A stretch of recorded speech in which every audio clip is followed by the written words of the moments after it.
wave of violence that began inexplicably last night is continuing and intensifying all across the nation today.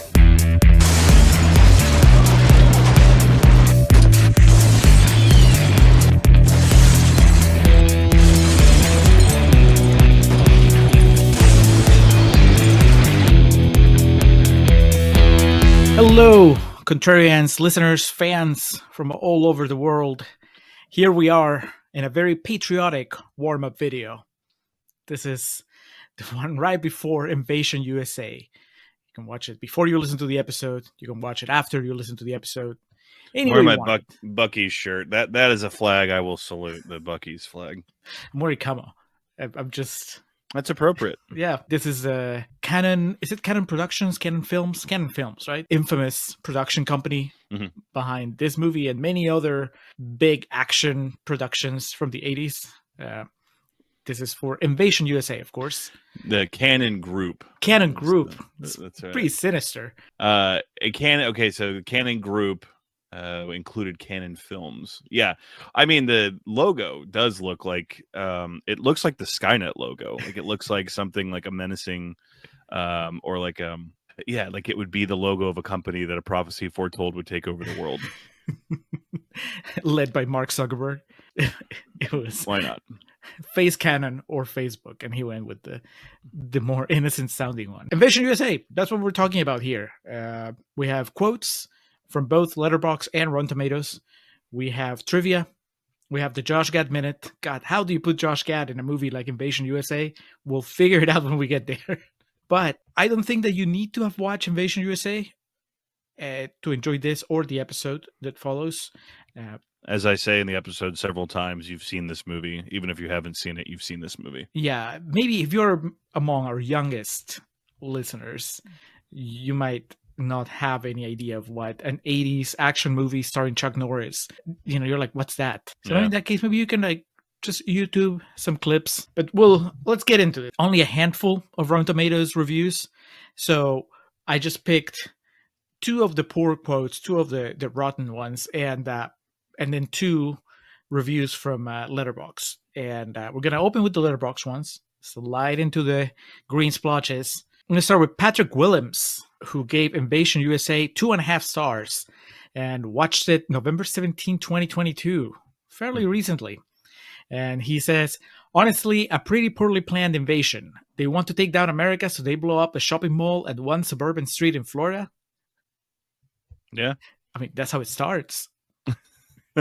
Who knows how much further they would have gone if Chuck Norris hadn't been there to stop them.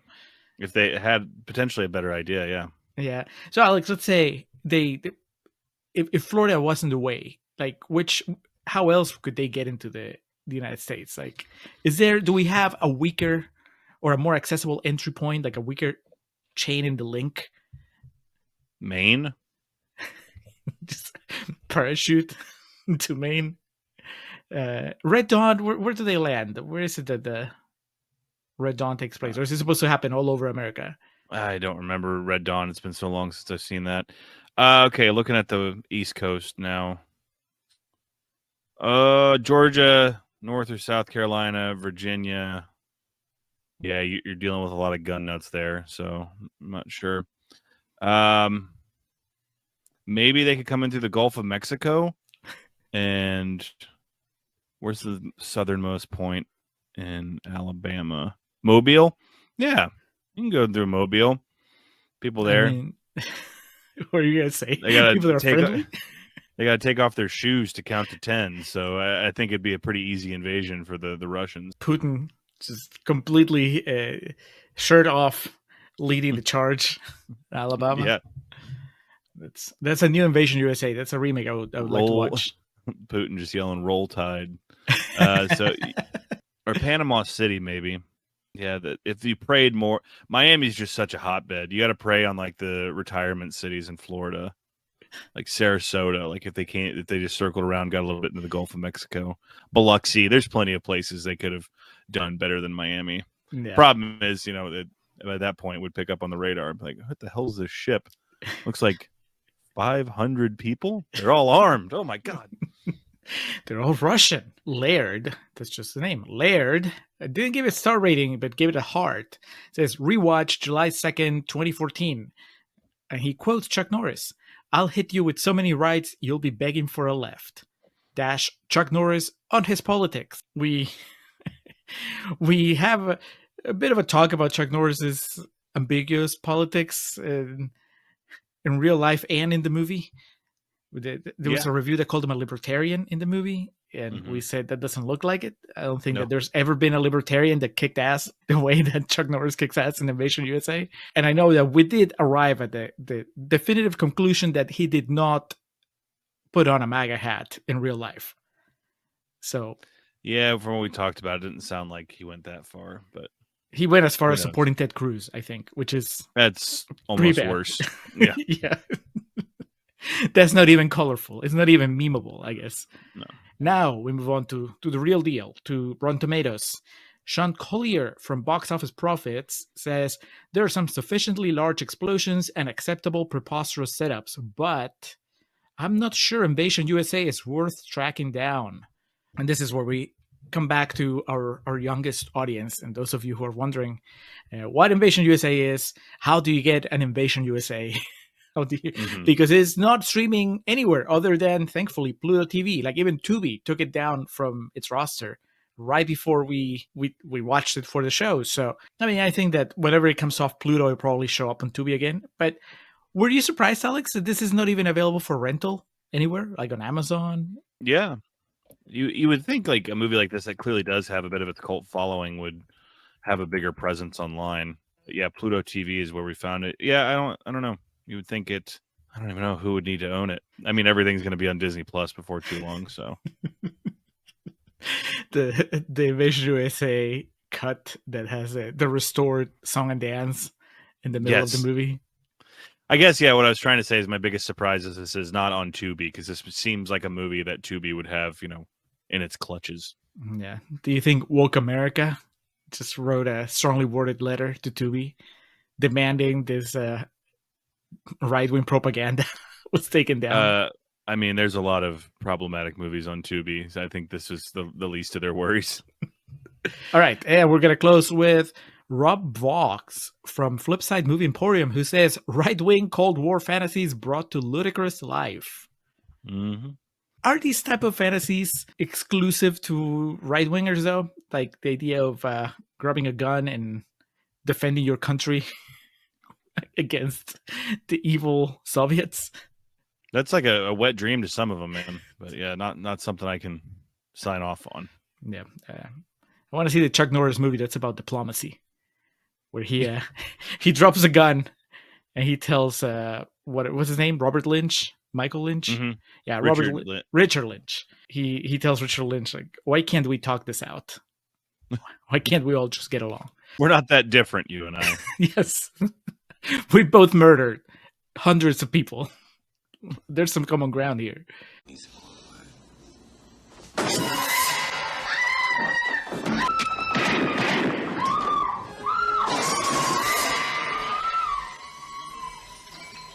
That was those were the reviews. Now it's time to play the Josh Gad Minute. How do you put Josh Gad in an 80s action movie? Impossible to even think that he could replace Chuck Norris. So let's not even entertain that avenue.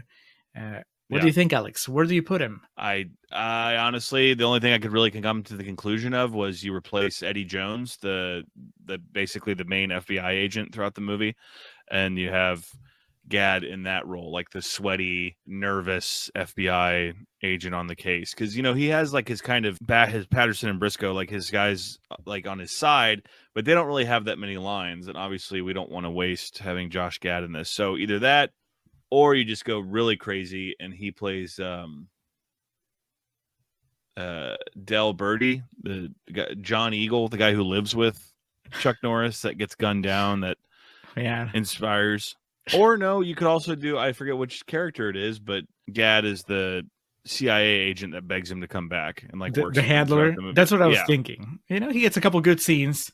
One where he asks him to come and gets refused, and another one where he asks him and Chuck Norris agrees. There's what was the line? I know it ends with Chuck Norris saying, "Think about the stakes." Or He said, "Oh shit, what was it? Something like think about the cost, or think of the risks." And Chuck Norris says, "Think of the stakes." beautiful. It's And Eddie Jones's ears perked up because someone said steak.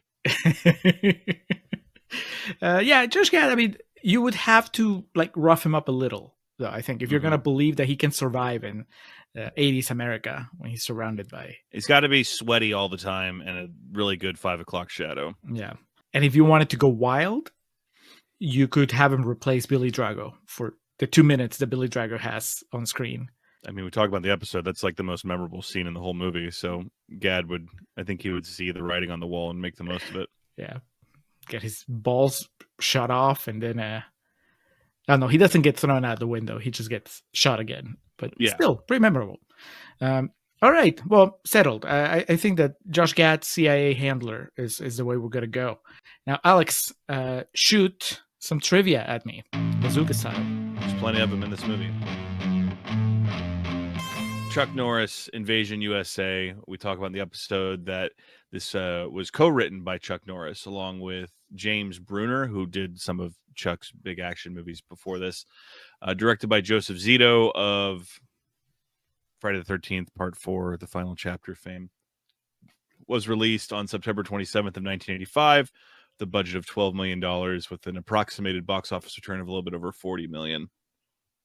It is an encapsulation of the Reagan years, as we discussed in the episode, and is also a fun story of filmmaking, what filmmaking in the 80s used to be in a lot of ways, kind of what I miss, because they, not just the tone of this, but they don't make movies like this anymore. They don't blow up real homes for the sake of a movie. They don't shoot entire sequences in a mall that is being constructed and it costs them $1 million to do like one day of shooting.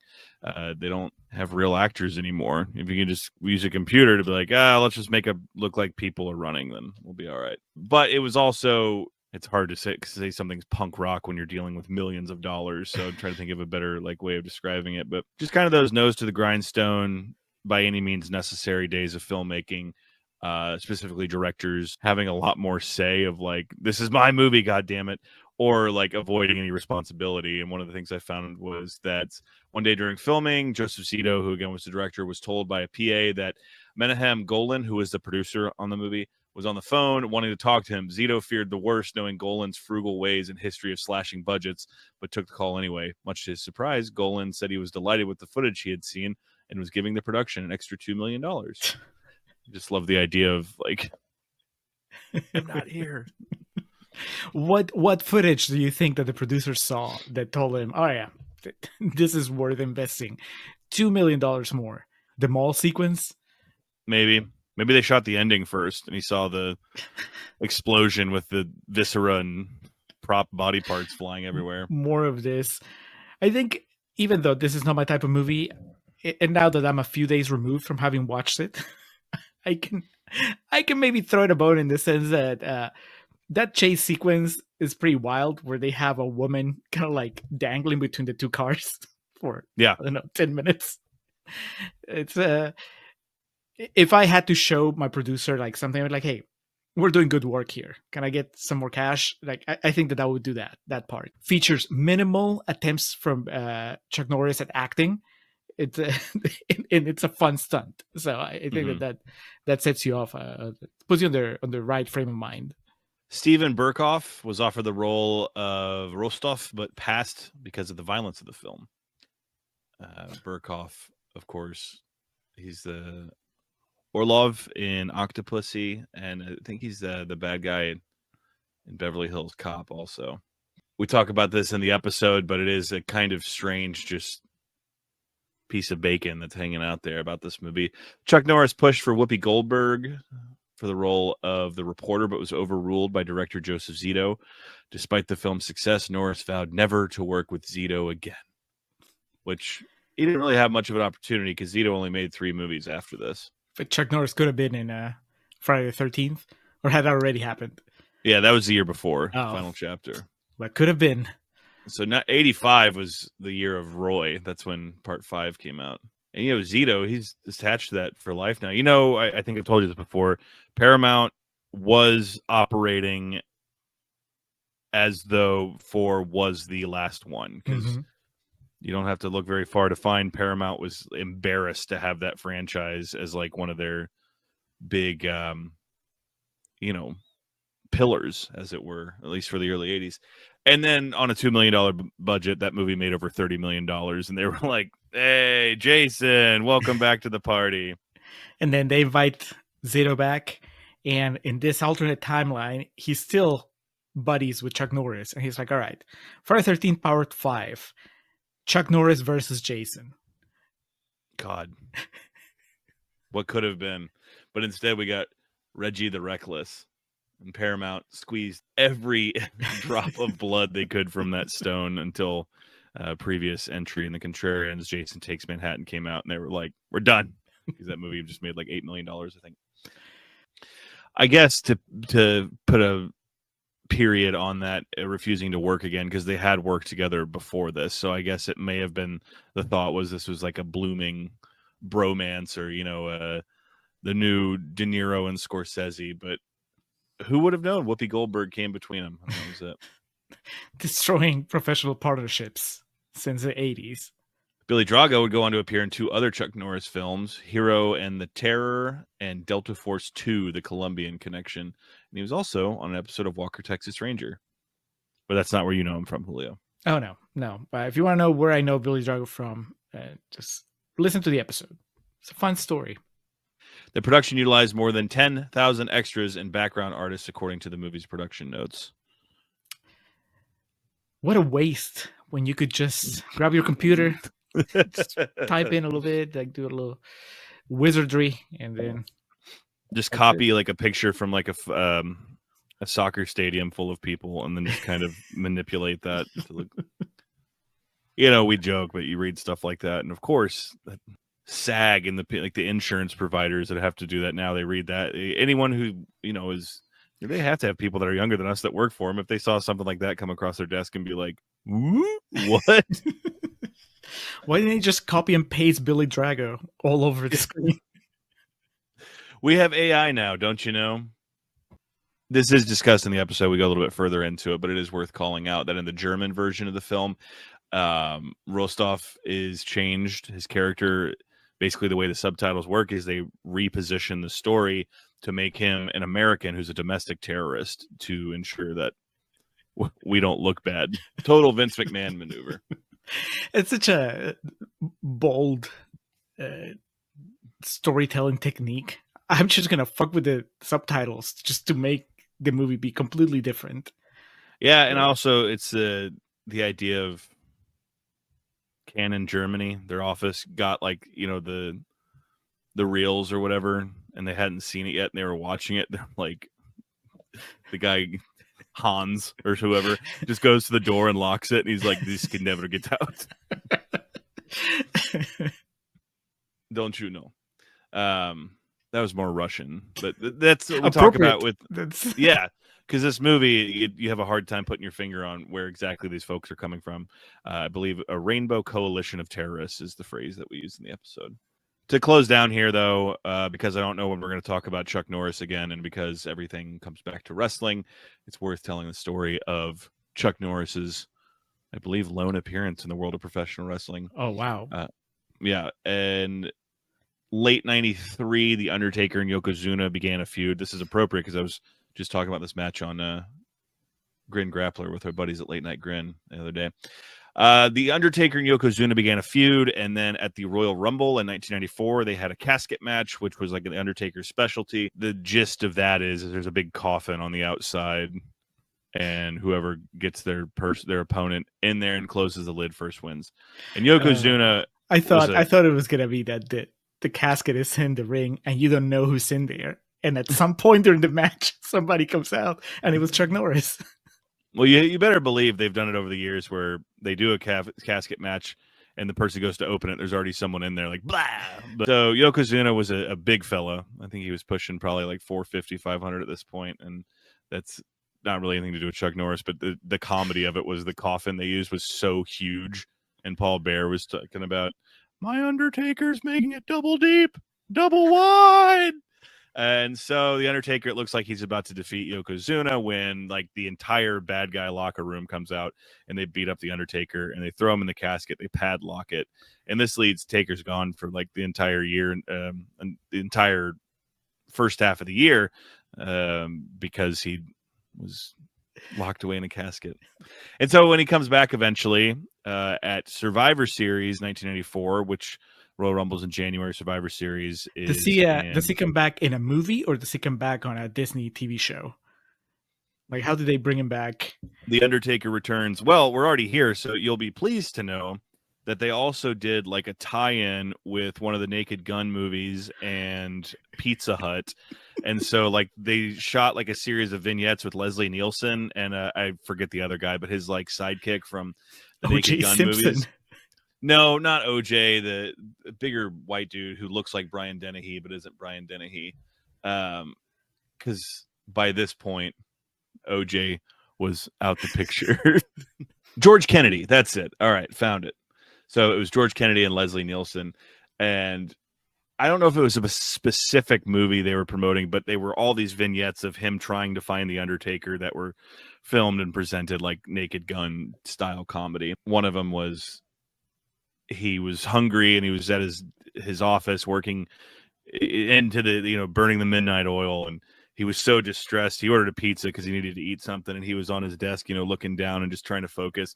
And the Undertaker delivered the pizza, but he's just like, your money's on the table out there. And he ignores him. So Undertaker comes back and at Survivor Series 1994, which is in November, at that point in time would have been right around Thanksgiving. It's the rematch with the Undertaker and Yokozuna. And it's going to be a casket match yet again. But this time there needs to be a special enforcer to ensure that no one interferes and that the Undertaker gets a fair shake. And you better believe that enforcer was Chuck Norris. Was he in Walker, Texas Ranger apparel? Oh, yeah. Okay. Yeah. And also, it was at the Freeman Coliseum in San Antonio. So it was, a Texas thing. And he had the cowboy hat. And the whole thing was themed like, God, I miss when they used to commit to that. The announcers wearing like cowboy hats and shit. I forget what the poster had, some kind of funny like tagline on it. But anyway, yeah, Chuck Norris, he, if I remember correctly, did not appear on television aside from like vignettes, pre-recorded vignettes to hype it. And then he came out for the main event and he ensured justice was maintained. And Jeff Jarrett got out of the line and got cross with them. And I think Chuck literally threw a spinning back kick, and that's how he took him down. And the Undertaker would go on to win. And if I remember correctly, Chuck like tipped his hat to him. Like he didn't even say anything. He just like, tipped his hat and walked off. And the Undertaker stood triumphant to take the show off the air. That's all off the top of my head. So if any of that's incorrect, I apologize. But can't wait for the Chuck Norris fans that will correct you and be like, actually, it was not a roundhouse kick. It was a crescent kick. Yeah, there you go. But it is funny because it was also still before like the postmodern era of wrestling, wherein I think it was Vince or Gorilla on commentary, just like, he's here, it's Walker, Texas Ranger, and when he kicks Jeff Jarrett, oh my goodness, it's a lot of fun. So for those of you out there who have Peacock or the far more fortunate international folk, you can still hop on the W Network and watch the end of Survivor Series 1994 and see the Undertaker and Chuck Norris have a bit of a moment, and then you can fire up Invasion USA and just be filled with patriotic glee. You can see Chuck Norris win again and again and again for 90 minutes or so. All right. Well, it's impossible to top that now, that Chuck Norris WWE crossover, but I'm glad we got there. It made the journey worth it. I'm glad I watch Invasion USA now because it took us to this moment in time. But anyway, you will also be glad that we watch Invasion USA because that meant that we could do a whole episode on it. Contrarians Corner, where we say really nice things about it because it's a very rotten movie. And then Real Talk, where we just go all over the place. We talk about the movie and all the things that the movie made us think about. So good times. I can comfortably say that the Real Talk portion goes all over. And you will not be able to really figure out where we're going until it's about to wrap up. The complete opposite of Invasion USA, where you know exactly where you're going from, Yes. from the moment that the name Chuck Norris like appears on the screen before anything else. But anyway, have fun with the show. Coming up next, the movie Burning, which is really fresh. I think like 94% Rotten Tomatoes. It's demanded by Ryan, and neither of us have seen it, so should be interesting. We're gonna say really mean things about it. So thank you for checking out this video. Thank you for checking out the podcast, and we'll talk to you again soon. The hell is going